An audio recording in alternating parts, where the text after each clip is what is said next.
There's a new boss in Washington, D.C., and President Joe Biden signs dozens of executive orders, but nothing on cannabis reform.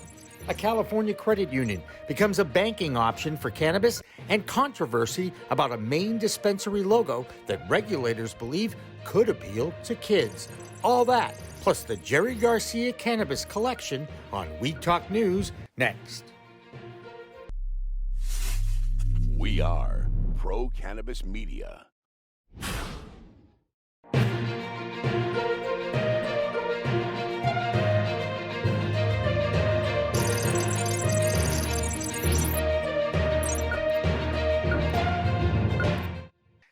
Hi, everyone. Welcome to Weed Talk News. I'm Jimmy Young from Pro Cannabis Media.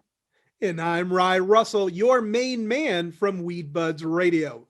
Every week, Ryan and I get together to talk about the biggest stories in the emerging cannabis industry. And this week, our top story comes from California, which also happens to be the nation's most populated state. Now, Ryan, if you had to pick between descheduling cannabis or opening the banks to the industry, what would be your choice?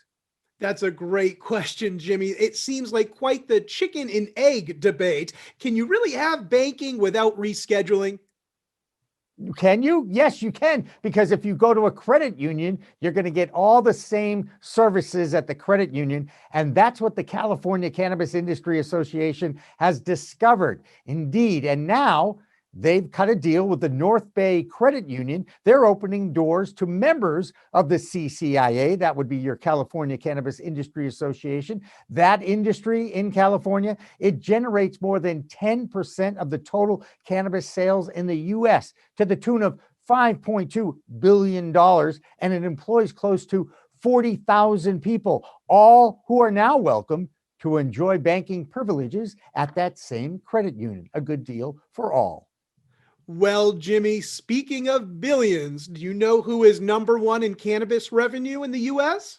Well, I'll tell you, I think it's either two, Curaleaf or Trulieve, one of those two. Well, this is like who's the richest man in the U.S., Musk or Bezos. There's so much movement and valuations can turn so drastically. But what we do know is that Curaleaf has been holding that top spot for some time now. And the industry continues to mature, and we're only going to see more mergers and acquisitions take place, like in the case for Trulieve, making some big moves toward that big B word, billions. And for more on the markets, let's check in with Debra Borchardts of the Green Market Report. Deborah? Thanks, guys. On Tuesday, the Balance Company said it made the strategic decision to liquidate the majority of its cannabis oil inventories at market clearing prices in the fourth quarter of 2020. The stock fell over 10% on that news. The company said that the decision will lead to a related one-time financial statement impact in the fourth quarter between $9 million and $10 million. It was a big week for announcing capital raises.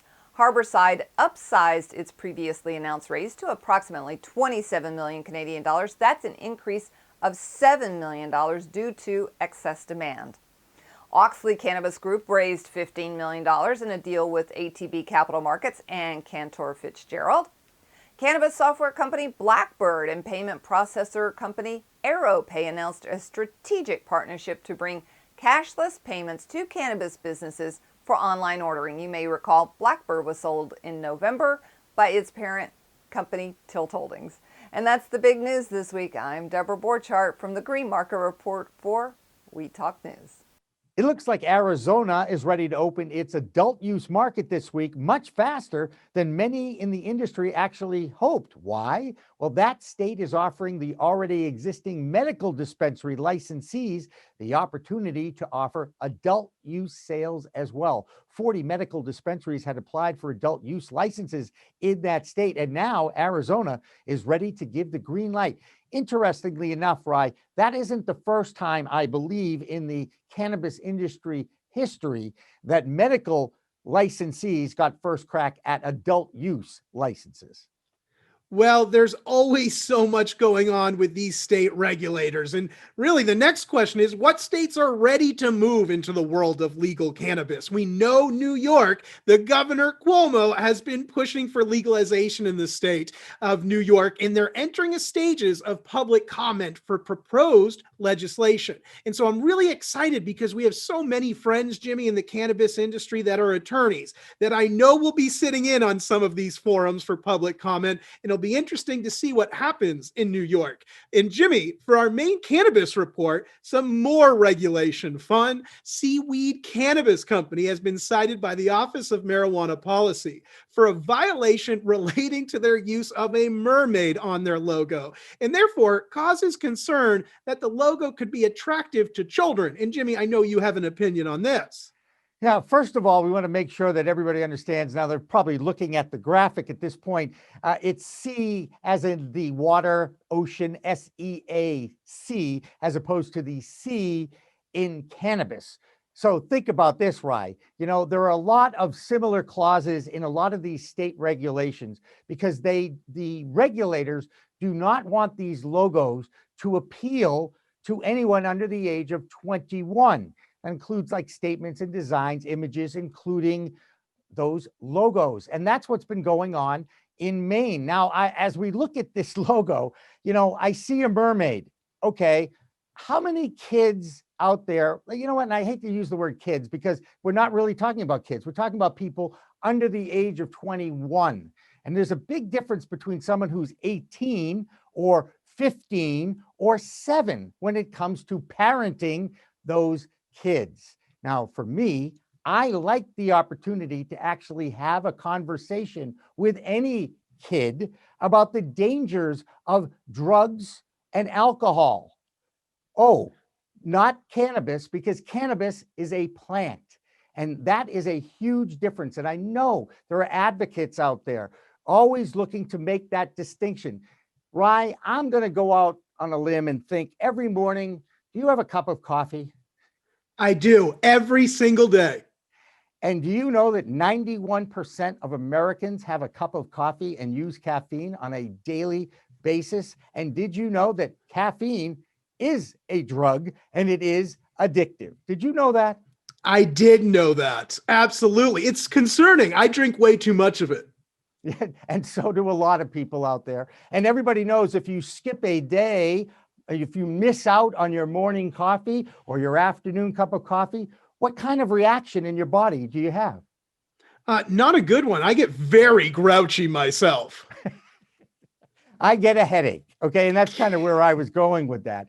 So I guess my point is, I understand and respect regulations are important. Do I want cartoon characters promoting cannabis for adult use sales? No, I do not. I want to make sure everybody understands that. However, I do think that these are great opportunities for parents to have these kinds of conversations with their kids. It's always kind of awkward, right?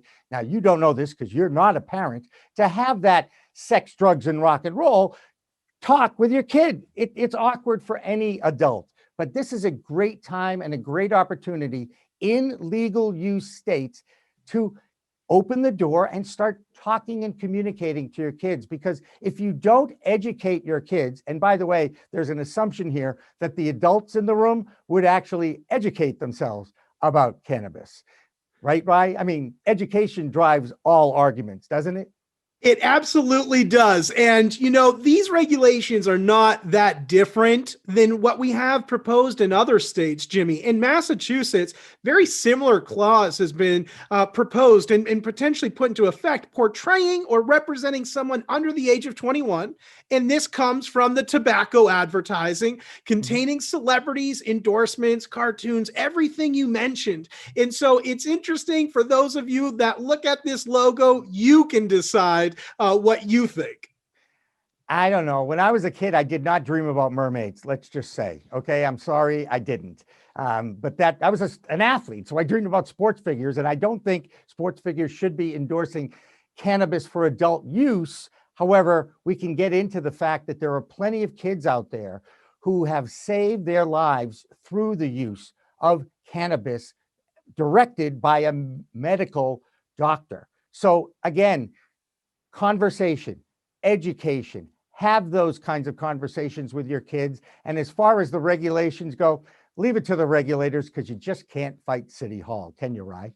You absolutely cannot. You can't fight City Hall, but we can have our voices heard in our nation's capital.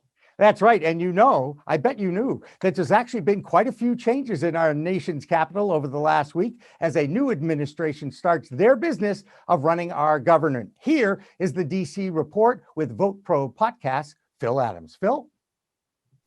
Hi, I'm Phil Adams from Vote Pro Podcast, and this is the Weed Talk News DC report. With the 117th Congress now open for legislative business, Republican Congressman Greg Steube of Florida has introduced the first new cannabis reform bill in the House.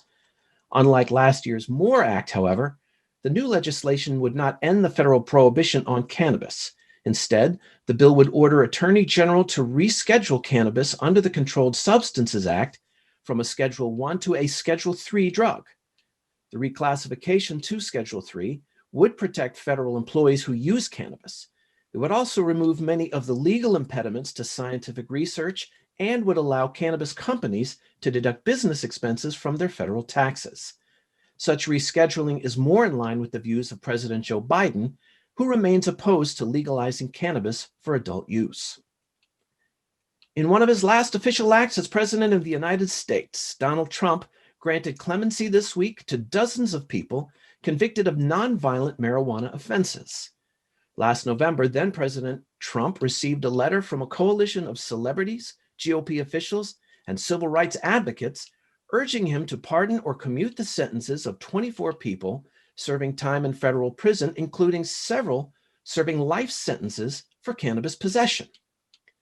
One such recipient is Craig Cecil, who, after getting the news in a call from Trump's daughter Ivanka, said, quote, "It feels like a new life. Just to know that I won't have to go back to prison is a huge relief." Cecil had been released to home confinement in June due to COVID. A Virginia Senate subcommittee on marijuana has approved amendments to the legalization bill put forward last week by Governor Ralph Northam. The bill would, among other provisions, allow adults 21 and older to purchase and possess up to 1 ounce of cannabis and to cultivate up to 4 cannabis plants for personal use. Approval by the subcommittee clears the way for the measure to be adopted by the full Rehabilitation and Social Services Committee. From there, the bill would likely be referred first to the Judiciary and then to the Finance Committee before moving to the floor of the Virginia Senate for a vote. That's the Weed Talk News DC report for this week. I'm Phil Adams from Vote Pro Pot. Our next story comes from a chief science officer in Encinitas, California. Dr. Joseph Romahi is warning the industry about a virus that may have spread across the country. Sound familiar? The virus is known in botanical circles as hop latent viroid, HPLVD. He believes that the cannabis industry in California has been dealing with this since 2014. According to the doctor, there are many reports of dudding. Now, Rye, do you know what dudding is? I absolutely do not. That's why I'm here. Okay. Dudding is defined as stunted growth, a lack of trichomes, and a lack of secondary metabolites such as cannabinoids and terpenes. So here's the weird coincidence with COVID-19.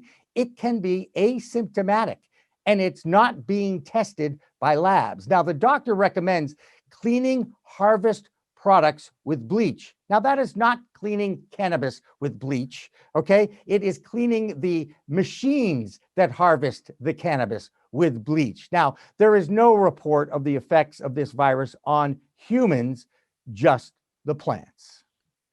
Right. Interesting. Well, Jimmy, it's been some time since we last spoke about the vape crisis back in 2019, and we're still learning about the risks of a lot of the ingredients that were in those cartridges. What we do know is that ingredients such as propylene glycol and phytol has been studied, and published in the Inhalation Toxicology, a journal for international respiratory research. And this study has shown that phytol could be significantly more toxic. When this study was conducted on rats, the study had to be stopped when using phytol due to severe conditions, including death. Whereas the rats that show no adverse effects after 14 days of exposure to the propylene glycol. So this is very different than what we heard about at the beginning, where both of these could be potentially toxic and deadly. And we know that they both are very toxic, but we might be finding that only one of them is deadly, Jimmy. Right. Know what's in your vape before you vape. That's all I can say. Ask for what the ingredients are and how it has been cut. And now let's move on to our friend Solomon Israel from MJBiz Daily International with our Canadian Cannabis Report. Solomon? I'm Solomon Israel from Marijuana Business Daily International, and this is the Weed Talk News Canadian Cannabis Report. Canada's cannabis surplus is only growing larger. New figures show producers added more than 220,000 kilograms of marijuana last October when the outdoor fall harvest came in. That's about 50% more than the previous monthly record, which was set in the previous October. All that inventory could contribute to falling cannabis prices in Canada.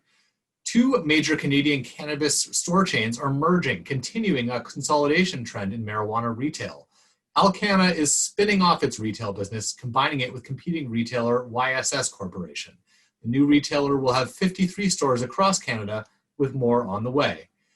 And Aurora Cannabis has laid off members of its internal sales team after hiring Great North Distributors to serve as its Canadian sales representative. The company wouldn't say exactly how many employees lost their jobs. Aurora has cut jobs and closed facilities in the past year as it reduces its production capacity. You can read those stories and more at mjbizdaily.com. I'm Solomon Israel for Marijuana Business Daily. Okay, we saved the best story for last. Since I got to hang out with the Grateful Dead members 1 week back in the mid-'80s in the state of Maine, I want to share the story about the soon-to-be-released Jerry Garcia Cannabis Collection produced by Holistic Industries in California. There will be 3 strains of flower and guitar pick shaped edibles. With the blessing of the Garcia family, Holistic Industries is distributing this throughout their home state of California. The Garcia hand-picked collection will include a variety of strains like Chemdog, not to be confused with Remdog, SFV of Indica, and Fire OG, a hybrid. So, read the quote by Trixie Garcia, Jerry's daughter, from an article in Rolling Stone. This is great. Oh, what a powerful line meant to honor her father's long-standing advocacy for legalization. And she's noting that the family wants to create a spontaneous and harmonious cannabis experience to bring people together in the way that only Jerry could. And she continued by saying that a joint became a bridge between him and those around him. Hey, what a long, strange trip it's been, huh? Did you like that? That's a play on a lyric. You know that, right? I do now, Jimmy. Yes. Okay. All right. Well, that'll do it for another edition of Weed Talk News. I'm Jimmy Young from Pro Cannabis Media. And I'm Rusell, your main man from Weedbudz Radio. Remember, it's a whole new world of weed out there. Use it responsibly. Thanks for watching. Thanks for listening. Weed Talk and In the Weeds are 2 productions of Pro Cannabis Media supported by Revolutionary Clinics, one of the top medical cannabis dispensaries in the Massachusetts area, now with 3 locations in Greater Boston, 2 in Cambridge and 1 on Broadway in Somerville. Rev Clinics has a patient-first mission. They will customize your needs as a medical patient with the proper titration and combination of strains, flavors, and products. Rev Clinics, where the patient comes first. Pro Cannabis Media programming is available live and on demand on our Facebook page at Pro Canna Media, on Instagram at Pro Cannabis Media, on LinkedIn also at Pro Cannabis Media, on YouTube and YouTube Live on Pro Cannabis Media, Twitter at Pro Canna Media, and on twitch.tv/Pro Cannabis Media. So like, share, and subscribe to all of our content, newsletters, and shows live or on demand. We are Pro Cannabis Media.